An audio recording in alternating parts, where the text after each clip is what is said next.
बिस्मिल्लाहिर्रहमानिर्रहीम। अस्सलाम वालेकुम डियर स्टूडेंट्स, ये वीडियो आप तक ब्रिलियंट लॉ कॉलेज और एकेडमी की तरफ से पेश की जा रही है, जो कि इंस्टीट्यूट ऑफ ब्रिलियंट स्टडीज़ का ही एक प्रोजेक्ट है।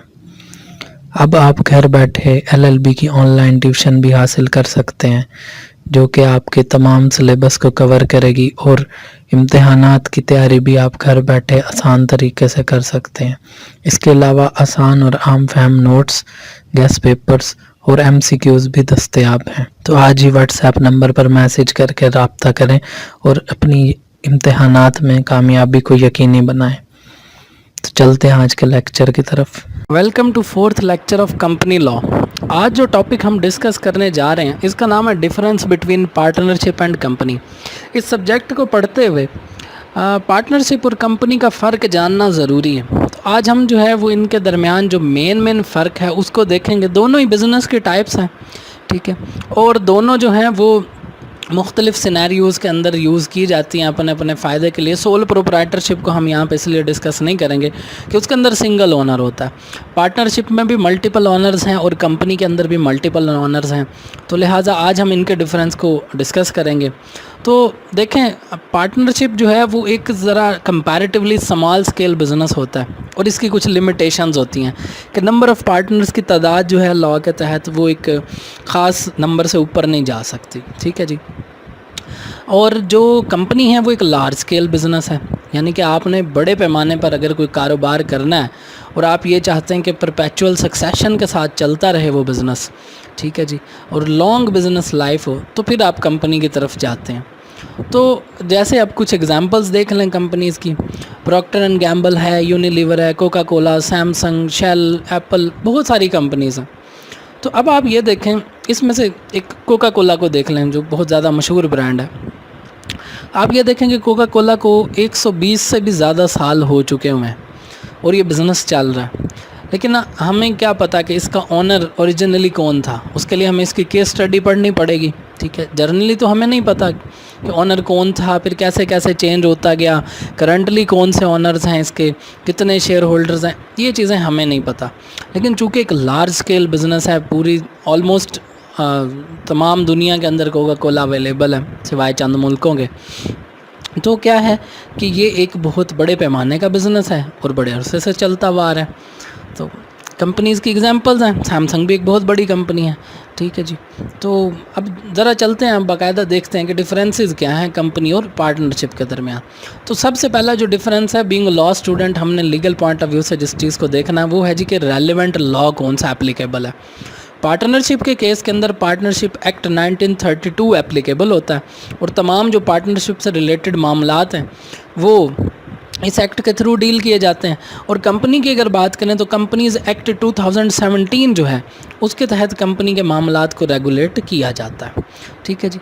अब अगले डिफरेंस की बात करें तो सेपरेट एंटिटी का एक कॉन्सेप्ट है जो हमें कंपनी और पार्टनरशिप के अंदर डिफरेंशिएट करता है, ठीक है। कंपनी जो होती है वो एक सेपरेट लीगल एंटिटी के तौर पर ट्रीट की जाती है, यानी कि company is separate from its owners, कि जो मालिक हैं वो एक अलग लीगल एंटिटी के तौर पे माने जाते हैं और कंपनी को एक सेपरेट लीगल एंटिटी के तौर पे माना जाता है। जबकि पार्टनरशिप में ऐसा नहीं है, ठीक है। पार्टनरशिप में जो पार्टनर्स हैं वो एक सेपरेट लीगल एंटिटी के तौर पे ट्रीट नहीं होते। अच्छा, इसके अलावा अगर लायबिलिटी के हवाले से बात करें तो जो कंपनी है उसके अंदर जो ओनर्स हैं या उसके मेंबर्स हैं या शेयर होल्डर्स हैं, उनकी जो लायबिलिटी है कंपनी के डेट्स को लेकर, कंपनी की लायबिलिटीज़ को लेकर, उनकी जो ज़ाती पर्सनल लायबिलिटी है वो लिमिटेड है, वो अनलिमिटेड नहीं है जर्नली, ठीक है जी। वो सिर्फ एक ही केस है अनलिमिटेड कंपनी का, वो हम यहाँ पर डिस्कस नहीं करेंगे क्योंकि हम पार्टनरशिप और कंपनी के जर्नल डिफरेंसेस की बात कर रहे हैं। तो आमतौर पर कंपनी के जो मालिकान हैं उनकी लायबिलिटी लिमिटेड होती है, जबकि पार्टनरशिप के अंदर जो पार्टनर्स हैं उनकी फर्म के हवाले से लायबिलिटी जो है वो अनलिमिटेड होती है। मतलब क्या है इस बात का? मतलब ये है कि फ़र्ज़ करें जी पार्टनर्स एक बिज़नेस कर रहे हैं और बिज़नेस में लॉस हो गया, उस लॉस की वजह से जो क्रेडिटर्स हैं उनको पैसा देना, اب وہ پیسہ جو ہے پارٹنرشپ کے جو فرم ہے اس کے ایسٹس میں سے دیا جائے گا، ایسٹس کو فروخت کر کے دیا جائے گا، مشینری ہے، زمین ہے، کوئی سٹاک پڑا ہے، کوئی کیش پڑا ہے، واٹس ایور، تو وہ تمام چیزیں جو ہیں وہاں سے فروخت کر کے لائبلٹیز کو ڈسچارج کیا جائے گا۔ پھر بھی اس کے باوجود اگر لائبلٹیز بچ گئی ہیں فرم کی تو ان کو ڈسچارج کرنے کے لیے جو پارٹنرز کی پرسنل پراپرٹی ہے وہاں سے بھی جو ہے چیزوں کو بیچ کے اس نقصان کو پورا کیا جائے گا اور کریڈیٹرز کو ان کی ادائیگی کی جائے گی، ٹھیک ہے۔ یعنی اس کا مطلب یہ ہوا کہ پارٹنرز کی پرسنل گاڑیاں بک جائیں گی، ان کی پرسنل زمینیں بک جائیں گی، ماں سوائے اس گھر کے جس کے اندر ایک شخص رہائش پذیر ہے، کیونکہ وہ پھر فنڈامنٹل رائٹس میں چلا جاتا ہے۔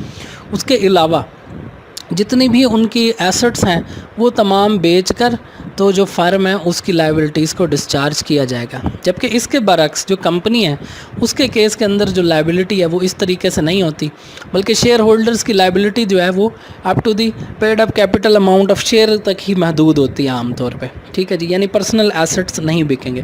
سمپلی آپ یہ کہہ سکتے ہیں کہ لائبلٹی کے حوالے سے کمپنی اور پارٹنرشپ میں یہ ڈفرینس ہے کہ پارٹنرشپ میں پرسنل ایسٹس بھی اونرز کے وہ بک جائیں گے اور کمپنی کے اندر ایسا ہرگز نہیں ہوگا۔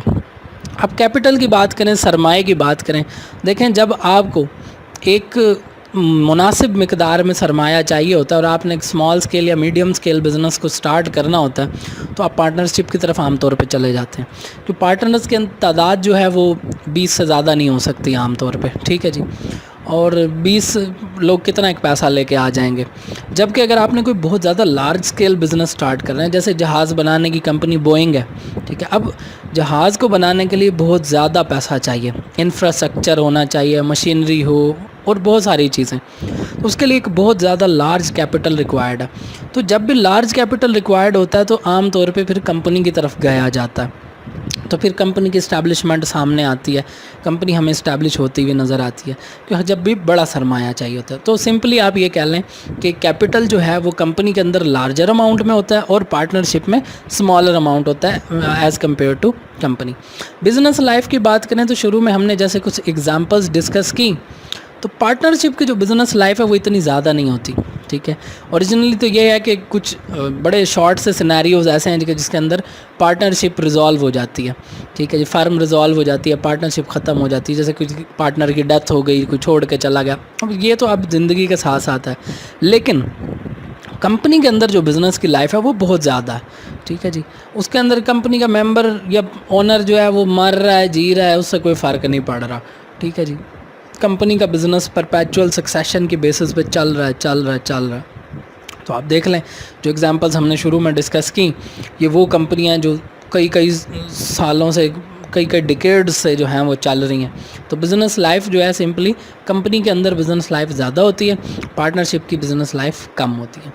ٹیکسیشن کے حوالے سے بات کریں تو پارٹنرشپ کے اندر جو ٹیکسیشن ہے وہ سنگل ہوتی ہے، ٹھیک ہے جی، اور کمپنی کے اندر جو ٹیکسیشن ہے وہ اس طرح سے ڈبل ہوتی ہے، چونکہ سیپریٹ لیگل اینٹی کا کانسیپٹ ہے، تو کمپنی نے اپنی انکم، اپنی ارننگ میں سے بھی ٹیکس دینا ہے، اور اس کے بعد جو اس کے ممبرز کو ارننگ ملتی ہے، جو ان کی ارننگ ہوتی ہے کمپنی سے، تو ان کی انکم سے بھی ٹیکس ڈیڈکٹ ہوگا۔ تو ٹیکسیشن کے حوالے سے یہ ڈفرینس ہو گیا۔ ایجنسی کی بات کریں تو پارٹنرشپ کے اندر جو ہے ہر پارٹنر ایز این ایجنٹ بھی فرم کے کام کر رہا ہوتا ہے، یعنی لاء کی نظر میں ہر پارٹنر جو ہے ایز این ایجنٹ بھی ٹریٹ کیا جاتا ہے، جبکہ کمپنی کے اندر کیا ہے کہ اس طرح کی کوئی پروویژن نہیں دی گئی، ٹھیک ہے، انلیس اینڈ انٹل کہ اس کو ایکسپریسلی طور پہ کسی شخص کو ایجنٹ اسائن کیا گیا ہو۔ تو جی یہ ایک ہم نے مختصراً دیکھا ڈفرینس، مین پوائنٹس دیکھے آج ہم نے کہ پارٹنرشپ اور کمپنی کے درمیان کیا ڈفرینسز ہیں۔ تو امید ہے لیکچر آپ کو سمجھ آ گیا ہوگا، پھر بھی کوئی کوسچنز ہوں، کوئی کیوریز ہوں تو ہمیں آپ ای میل کریں۔